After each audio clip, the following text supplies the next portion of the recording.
చూడండి నెంబర్ సిస్టంలో మనకి ఏంటంటే బైనరీ కన్వర్షన్ అని ఉంటుందండి. ఇది చాలా ఇంపార్టెంట్ మాట. చాలామందికి కొంచెం డౌట్ ఉంటుంది, చాలామందికి బాగా తెలిసి ఉంటుంది. కానీ తెలుసుకోవడం చాలా ఇంపార్టెంట్, అలాగే ఈజీ అప్రోచ్ కూడా ఇంపార్టెంట్. సో ఇప్పుడు మనకి బైనరీ డిజిట్స్ అంటే 1 0s ఫామ్లోనే ఉంటాయండి. సో మనకి ఇలాగ ఒక నెంబర్ ఇచ్చారనుకోండి, దీన్ని మనం రెగ్యులర్ నెంబర్ కింద మార్చాలనుకోండి.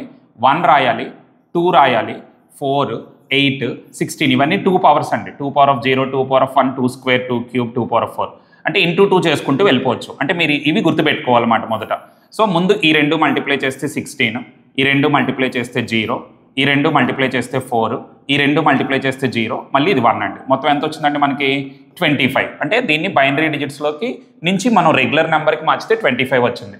అలాగే ఇంకొక నెంబర్ చూద్దామండి. ఇది కూడా ఒకసారి చెక్ చేసాం అనుకోండి, ఒక క్లారిటీ వస్తుంది మనకి. 1, 2, 4, 8, 16, 32 అంటే ఇంటూ 2 చేసుకుంటూ వచ్చేస్తున్నాం అన్నమాట మనం. సో ముందు ఈ 2 మల్టిప్లై చేయాలి 32, ఈ 2 మల్టిప్లై చేస్తే 0, ఈ 2 మల్టిప్లై చేస్తే 0, ఈ 2 మల్టిప్లై చేస్తే 4, మరలా ఇది 0 అండి, ఇది కూడా 0 అంటే ఇది 36. అంటే ఏంటి, మనం బైనరీ నుంచి రెగ్యులర్ నెంబర్కి మార్చాం. రెగ్యులర్ నెంబర్ని ఎప్పుడు కూడా డెసిమల్ నెంబర్ అంటారన్నమాట. 25, 36 వచ్చాయి. ఇప్పుడు మనం ఏం చేద్దామంటే రెగ్యులర్ నెంబర్స్ని బైనరీ డిజిట్స్లోకి ఎలా మార్చాలో చూద్దామండి. ఇప్పుడు సపోజ్కి 45 తీసుకుంటున్నానండి. దీన్ని మనం ఏం చేయాలంటే ఇప్పుడు బైనరీ డిజిట్స్లోకి మార్చాలి. దీనికి మనం ఆలోచించవలసింది ఏంటంటే సేమ్ అండి, అవే రాయండి. 1 రాయండి, 2, 8, 16, 32 వరకే రాయాలి. ఎందుకంటే మనకి 45 దాటి రాయకూడదు, మళ్ళీ నెక్స్ట్ 64 వచ్చేస్తుంది. సో 32 వరకు రాసి ఇందులో ఏ డిజిట్స్ని కలిపితే, మనం ఏ నెంబర్స్ని కలిపితే 45 వస్తుంది.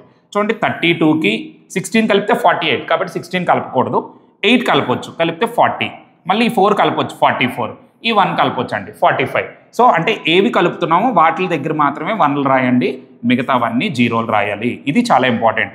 అలాగే 27 చూద్దామండి.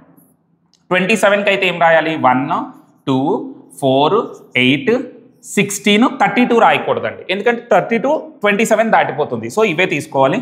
మనకి 27 కావాలంటే ఇందులో ఏం కలపాలి చూడండి, 16కి 8 కలిపితే 24, ఇంకా మనం ఇది కలిపేస్తే ఎక్కువైపోతుంది కదా, 26, ఈ 1 కలిపితే 27. సో మనం కలుపుతున్నవి ఏంటంటే 16, 8, 2, 1. అందుకే అక్కడ మాత్రమే 1లు వేసి మిగతావి 0లు వేయాలి. సో ఈ విధంగా మనం సింపుల్గా కన్వర్ట్ చేసేయచ్చు అన్నమాట.